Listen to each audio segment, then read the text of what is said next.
Bonjour Mireille Laroche. Bonjour. Je suis ravie de vous retrouver. J'ai de très très bons souvenirs de notre dernière rencontre il y a très longtemps à l'Opéra d'Avignon. Vous revenez dans cet opéra éphémère, Confluence, que vous connaissiez déjà ou pas, cette mise en espace. Je suis contente de revenir à Avignon dans cet opéra que je ne connaissais pas. Mais je trouve que ça me va très bien. L'opéra éphémère, des lieux comme ça, un petit peu en terre foraine. Ce sont des espaces que j'aime bien investir. J'aime beaucoup les grandes maisons d'opéra et les fauteuils rouges, mais je pense que c'est important aussi de faire de l'opéra dans ce genre d'endroit. Alors justement, un opéra éphémère, mise en scène, les saltimbanques, il y a peut-être un lien, non, que vous avez Oui, fait. absolument. Il y a un lien entre le sujet, je crois, et ce lieu évidemment difficile qu'est l'opéra éphémère.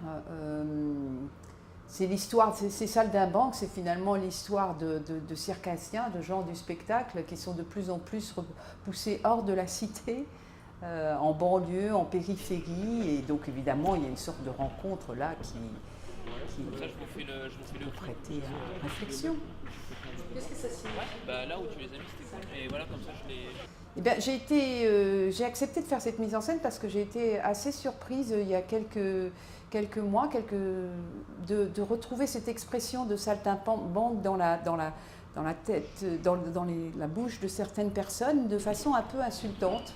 C'était quelque chose qui avait disparu, je crois. Et puis, c'est vrai que ces derniers temps, avec le statut d'intermittence, on a vu réapparaître des termes qui ne sont pas très élogieux pour les gens du spectacle.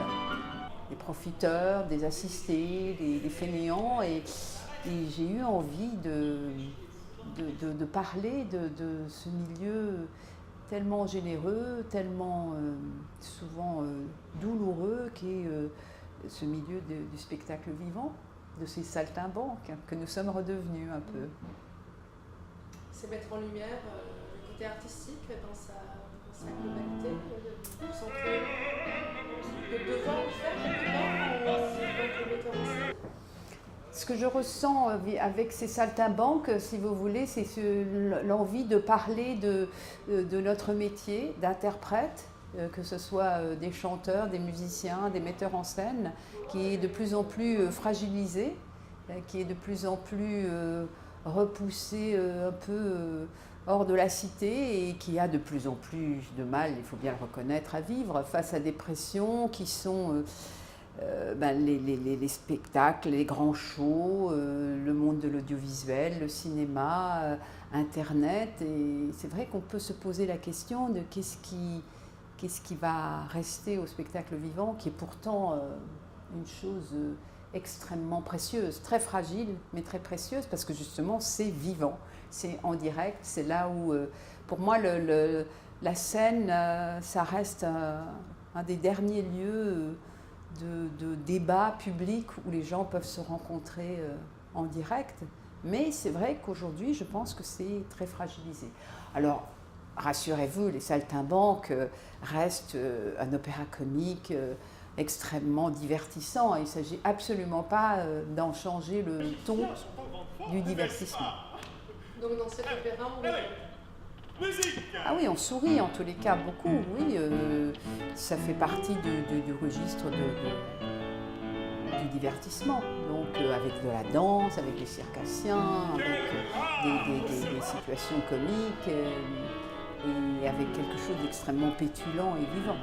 C'est une manière de laisser une trace quelque part dans ce spectacle, parce que malheureusement, les productions vont détonner, plus ou moins longues, et puis après ça s'arrête.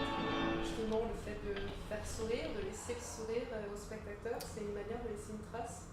Oui, le spectacle vivant est quelque chose de complètement éphémère. Hein. C'est quelque chose qui n'existe que le temps de la représentation et c'est pour ça que c'est si fragile et en même temps si précieux parce que on ne garde du spectacle vivant que le souvenir, et le souvenir est quelque chose de vivant qui évolue avec sa vie, avec ce qu'on traverse, et qui peut être enjolivé, qui peut être changé au fur et à mesure qu'on avance dans la vie. Et donc c'est évident que les souvenirs de spectacles, surtout de spectacles qui nous ont bouleversés, qui nous ont touchés, ont une dimension extraordinaire parce qu'ils nous accompagnent et qu'on les enjolive souvent beaucoup.